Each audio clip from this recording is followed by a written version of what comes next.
And obviously, Ray Dempsey and his side were out last weekend against Louth in RD. Now, neither of us were there, so you're relying on reports and scores and all that. But it seems like it was an opportunity missed. Seemed to be a good first half for Limerick. They were leading towards the halftime whistle. Louth came back to level it, but got 6 unanswered at the start of the second half, and that seemed to just turn the tide completely. Limerick gave a seasonal debut to Brian Donovan, which is great to see, and he hit the net, and you'll be thinking if he was there from the start, would have been a different result, but it is 115 to 113. Limerick are still rooted to the bottom of the division. They're the only team without points so far, and before we get into Cork, who they have this Sunday, a chance missed, I think, is the best way to describe it. A chance missed against a team that has become, in the last, well, particularly last year and again this year now, becoming a bit of a bogey team under Mickey Hart. I think we have to go back. We were talking with Pa Ranahan last week, and I think he was in the last team that beat Louth, which was back in 2015, which is a long, long way back. And there's no doubt about it, Jack, as when we were doing the permutations here next week, and like after the defeats to Derry and Dublin, the permutations we have to do are permutations for survival. And certainly you would have seen the games between Clare and Louth in particular as being absolutely crucial. Now, I know that Limerick have back-to-back home games coming up against Meath and against Kildare, who certainly, I suppose, apart from their win over Cork in the first round, Meath haven't been rooting up any trees. Like they struggled to beat Clare in Navan, and they got well turned over.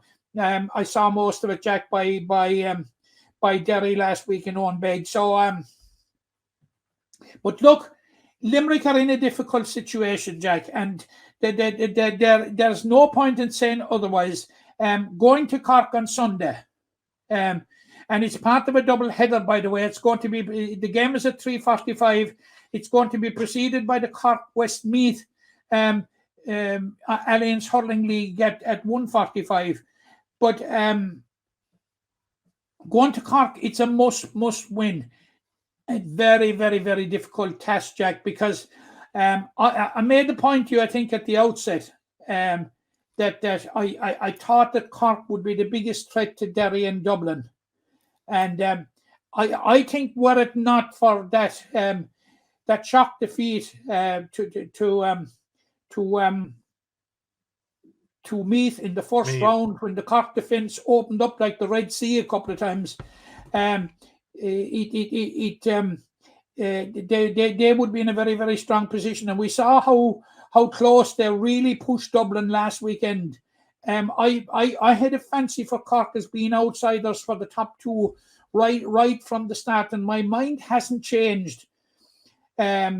Because, following the defeat to Meath, they went to Kildare, had a huge win, difficult place to go, Newbridge.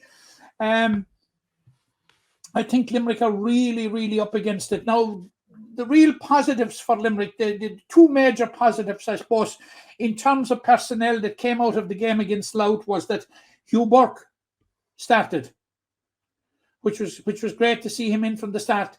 And as you flagged there a while ago, Brian Donovan made a telling and an impact on his reintroduction as a sub with that goal. So the probability is that Ray Dempsey will have those two lads from the start, which will be very, very, very important. Cahill Downs as well started after Cahill Downs Dublin, got a point as well, and by all accounts did very, very well in Louth. A huge very, presence very well in the forward line.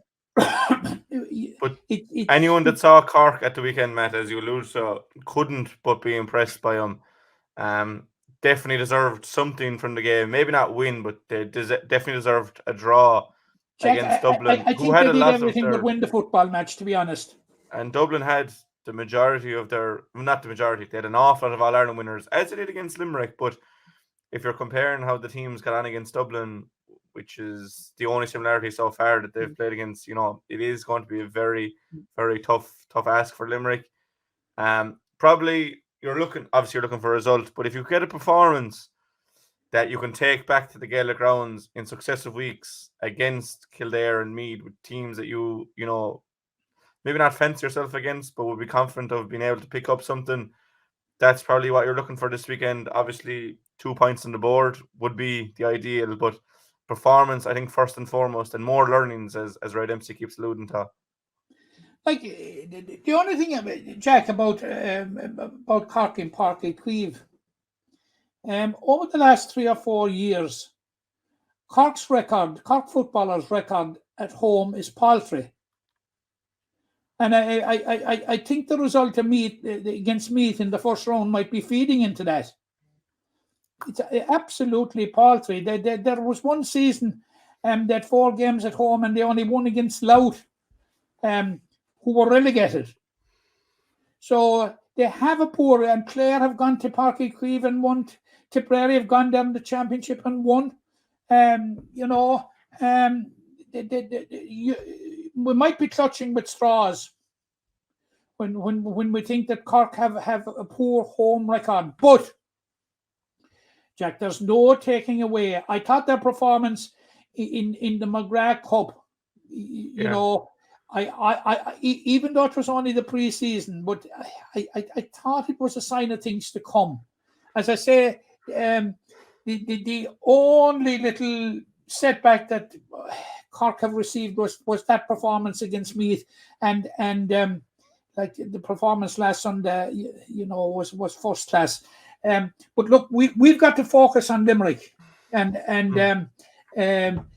there's no harm in pointing out the level of challenge that they are going to meet on Sunday. I think they will do very well to leave Leeside with anything, Jack.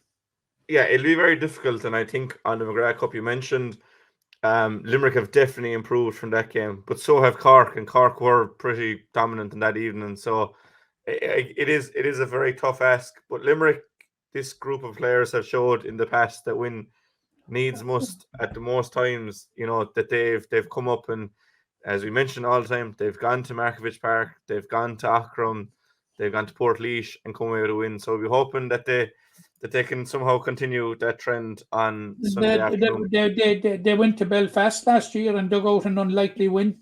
Yeah, so they're going to need it, but this group of players are definitely capable of doing just that.